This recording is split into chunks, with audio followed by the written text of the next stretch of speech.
Ekasa fa wo mo di mobile money ana bank account to TV ni radio so na evangelist for no a bubu o manim tia se o ma preach awie so se o mugi sika na se ko hu se na offering bo ana box bi si wo a o preach si wo wa hu bibia se ba wa adwunim se akwa wo bagigi sika Ewurade nkai evangelist for ni bi mu kwa bonten evangelism team ni bi kwa bonten ibi okura ko hu so ka Nyankopon asem a o de offering bo esi wo se ebi mpo ka Ewurade asem ni wi a obi onya ne botae se okogigi sika na emu mahu bi maso bi nso ahwe ana obi wo a o preach a ye destructive se bebere boa no nti ofa ne ho adwene se ene ye boss bi ana offering boss bi de so in case onipa ne de be hye me nsembra bi apicha me so won fantum esen de wono wafa adwuma de bo ne bra so de pesika o ana so de oye adwuma ne krogin na emom betimi aba se obawi adwuma no ohia moa enuanom eka wakoma obetimi aboa ebi mso be sori aba beboa enuanom bebre hu ni se saafo no wo asori dem omo sresre ti ama bebre ato manu agu evangelist for bebre so fitiko abontenya na akra be na ade aba asori dem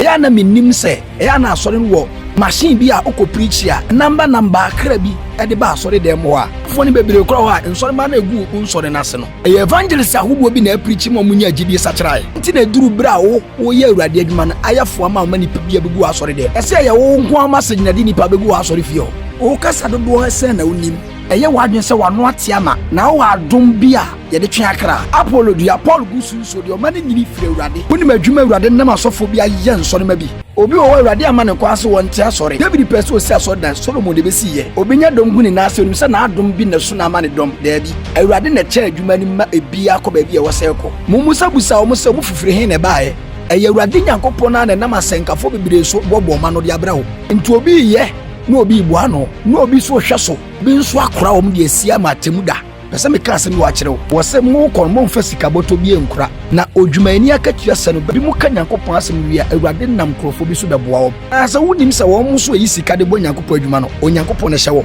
mo nso odwuma die bi a Nyankopon de ama wo aiburu ni mu a bo krofo bi a Paul mo ka Nyankopon asem na mo so di o ma ho de boa ya na bi wa kwantuom ebiti dwom ebiti nwumam bi kura ya hemfo ani ntitiriw ebi mpo ya nimdifo bi eye sikafo mapa bi o mu nyina ridi asempa no kore no enho adanse bi ese wo pe so mo do ma ho de nyina eboa ori bebre edo mo mobile money eto TV di radio so Angeles no nyina bonte so de offering boys on difference ben ne wom o person oboa ministry na mobile money bank account ni ena de screen so Angeles no pitiro ka se o person oboa Awurade adwuma me pa acho beboa eno de omo ya akromfo na de wonko ya adwuma bia na ne number de screen so da bia se emfasika ma no de ogina bonti ka Nyankopon asem wa obi to nso ama no ho na akromfo betimi ama me one simple word bia so for mpanifo no wotumi so de mobile money ni bank account to TV na radio so na won so agina bonti ka Nyankopon asem no a oye osenkafo no ama senkafo adwuma no yanima bafo ama obi ama no kwan ya no di senkafo atem bi hia mo so prefidie no de beto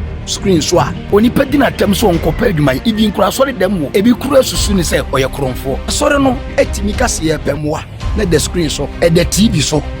ni mobile money ni account ho mo pesika sa ye nsore na munyi mu number ni free screen so mfa ma sori ba bia the screen so ye dey hu obi no obi so be hu mo bon so aba beboa o meboa enti said your person for your manos ye sama foforo susukuru wa besusu no eno ane besusu zu di ama so fa panyini nya ba bi gina ono de wo ya etene so fo hye na se no so opembo a eno de owi asori sika panyi gina pamu so obi ameboa de ya no obi afiri ni mbeboa na branch pastor busa moade ya yesi won hwe yi na nya asori no de pani ho anya ensisie ene pesani nkumnya ena ewura Nyankopon fie na ma evangelism team agu no wonom do mu besi wo so bo ye adwuma no yesa abu o mabam kira obekọ abonti obi di beche no no yehu ni se oye kromfo busasa asori a wom sesi evangelism team etise de ono kura de no wasi wo so mo kọ no asori ni nyi o mo sika moa wo kọ no na ton fuel to ni bibia de kọ empo sika ni pese twa no hia no wato bia sa mo madi Onyankopon ma obi akwan so omfa mobile money number to screen so se mo na matras na bode to so se mo pem wade ya eno de meni oni problem ena menka sentia o se eyemfonso efisa wona oni botaye ntia number no egu screen so Ankopon kwa so nani mo adwene no akoma ntia number ne da ho eno kwa bonti na so fu gina bonti preach ni nyina mo ntie bi offering bo o bagigi sika na o preach ye na o gisika no amfa ama no o chinchi mo nsaje ya na so oba na o preach we na o gisika na de manoa wo wi a waka sɛ nipa no obegye sika ɛna sɛ wo no a wote dwom ana wote abɔnten wo de sika ne ma no ɔbɔ nhyira kan nsɛm bi no wonim sɛ wo so de sika ne kɔtɔ enti botae bɛ na wo so de sika de kɔ ma ne sɛ wo so gye sika because wo sɛ hyɛ wagye sɛ wo de kɔtɔ no so bɛka sɛ Nyankopɔn nhyira wadwuma nyɛ yi adɛn na onipa enyi adwen papa saa ti mo nhwɛ ma akon yie yɛn hu ne sɛ evangelist ɔyɛ sɔfo a ɔno so wakonya sɛ otimi sradeɛ ɛwɔ moam asɔre basre ɔsɔfo sra a problem panyini timi de bɔɔsi osie di birthday mommoa me sɔfo panyini etimi de number to wɔ sɛ yɛbɔ afɔdeɛ di ɔno so yɛ evangelist ɛka Nyankopɔn asɛm ka sɛ nipa kyɛ mommoa me na me nkɔtɔ mfidi a ɔno ne deɛ ɔyɛ anroba oyɛ da yɛbɛnya deɛ ɔde Nyankopɔn adwuma no bɔkoro no ɛnyɛ hɔ na mehwɛ emome kasa fa wɔn na efiri no kuram ne ahohia mo yɛ adwuma no ɛbrɛ yɛm ɛne brɛ enyem ɔmo ato ɔmo ho mpan sɛ yɛgyina ma Kristo no korɛ Jesus baayɛ no busa sɛ nipa to nsa frɛ no twɛm afa hyɛ no ɔkɔsrɛ baabi kora ne siesie ma no Yesu Kristo baayɛ no wɔsrɛ biribi hia nipa mu antiri okodu Petros ma mentena okodu onim kakra ɛnte sɛ de wɔdura bɔnten aka kyɛ obi sɛ mpaakyɛ me gyina onim apirikyi kakra ɛne sɛ mepaakyɛ me baayɛ ma shortfo wɔ mepaakyɛ obi betimi aboa me wɔ adom ne mu mmoa ɛne ɛwɔ sɛ yɛbusa adom ne mu asɛm nipa ni bi wɔ a de sɛ ɔbɔ so na ɔno so firi na ho yɛ hia ma boa bi nso a wɔte adwuma no ase awuridi adwuma no ansa na wɔyi na adeɛ de aboa bitumi nnuanom evangelist fo a yɛ adwuma no kura mu fo sɛ woma kasakasa bi amu abam sɛ deɛ woyɛ no yɛ no kora yɛ nie emu ani na hɔ na obi amfa sika nso asuma afidie ɔbɛnyansafo yɛbu ne bɛyɛ nka nasɛm asɔfo mpanifo no ɛbɛsɛ nipa brabɔ kɔtɔ deɛ ne bodwe enya nkyɛ deɛ ɔmfa ne ho Yesu sɛ ɔbaako pɛ no ɔkɛseɛ na mo nyina mo yɛ anuanom na so bi pɛ so ɔyɛ kɛse a ɔnyɛ somfo Nyankopɔn anim yɛ ni favorite pastor na asɔfo panyin wɔ hɔ deɛ onim yɛ mo akwapa no kwafo kakra me awurade mede hyɛ wo nsa wadi mu nokorɛ faithful servant branches a wobo ɔyɛ sɔfo panyin wo na woka Paul sentas of panyin si Yesu Kristo so no ne gidie nyinaa wieyɛ ne na hyaseɛ akode mo agya na ɔbaako nso ne mo kyerɛkyerɛfo mo nyinara ɛyɛ anuanom adwuma no so ne nso apaafo ni so a mpaeɛ ma agya ne mfa adwumayɛfo mehyɛ mu ma evangelist pastor prophet teacher apostle yɛ nyinara ɛyɛ adwumayɛfo a yɛyɛ adwuma no amana so aba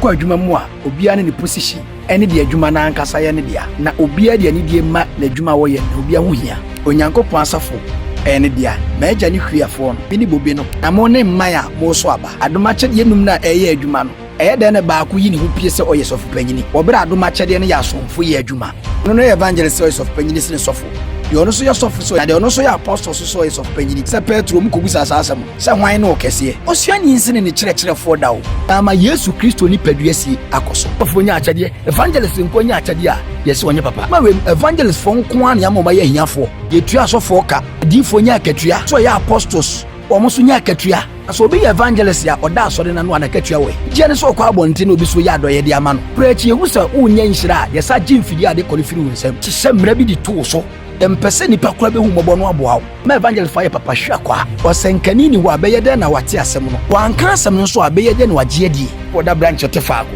ɔno ne te faako te asɔre dɛ ne de ɔbɔ adwuma ne ho dawuro no ba na ɔno ne bɔ adwuma ne dawuro akɔfa na ba otua tight ma wo ɛbɔ afɔdeɛ de ma wo no mu didi wi a ne mo gya saa nipa no ɔkɔfa ne bae no dompe ene nam ne di waso dem ho de ono kofa nipa ba ya ma wonya no so mfa so mu didi anu mo gane mu wia no mo sa di na tem mo sa akwan no ka no kura che mama sa apam ne fira asore dem mo eta apam mo firi asore dem asofo mpanifo ta no mu nya asempa no bebre evangelist for because so ya de na nya na obeka onyi ni no omo otumi so mutimi kan sempa ese na asofo no ene won egun so de because omo ne etu omo ka evangelist ni beka no de ono de etu ne ka ne ntanka ne sa na ontimi mpo nka na so obeka nso obefra ne ntoma awurade Nyankopɔn nko na temu kura no me ka kyerɛ mo a modi mobile money to screen so TV so radio so say sorry no emeboa me pato asɔre branch no obiaa ni hɔ na mo ma asɔfo no mfa mo number ne ma asɔre ma no na ebo mo de beto screen so ema wiase nyinaa hu because asɔre ma ne wɔ mu ade na mo nkyɛ na ma ne ma branches ni nyinaa na enye inside Nyankopɔn no ana be hu mmɔbɔ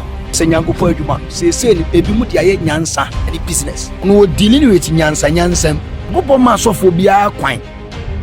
sɛ wɔmfa ne number metoto abɔnten sika ɔgye asɛmpa ne di nim adwuma no awurade na ankasa hyɛ ɔmo so mmɛboa no na wɔwɔ nipa no bɛfrɛ sɛ sɔfo me pɔ number sɛ no sika si so amepɛwudin de mmoa bia bɛbrɛw nti mo miɛnhwɛ yɛ akwan yi na wɔyɛ nkyerɛkyerɛ ne asɛnka adwuma no mu wɔm mfa ani di ɛsɛ fata ɛma wɔm efisɛ ɔmo ne mo kra sohwɛ sofo uni ɔmo ni amutie me ɔsɛnkane bi message yankɛnɛ wankwa asɔre da tim gye sika kɔtɔ ka ma sofo evangelist nya ka asɔre kwa Nyankopɔn adwuma dia yɛsɛ ɔyɛ krɔfo fo dodo sɛ no mu gyina abɔnten Kenya mesɛm efisɛ nya na fade no obedo afofofora unya de ne ho ode na de donwura anasa obesida ya unya de ne ho ode na tu foundation asankafo te se de kwaye buo ne yakodom tomu wi a afa ya hye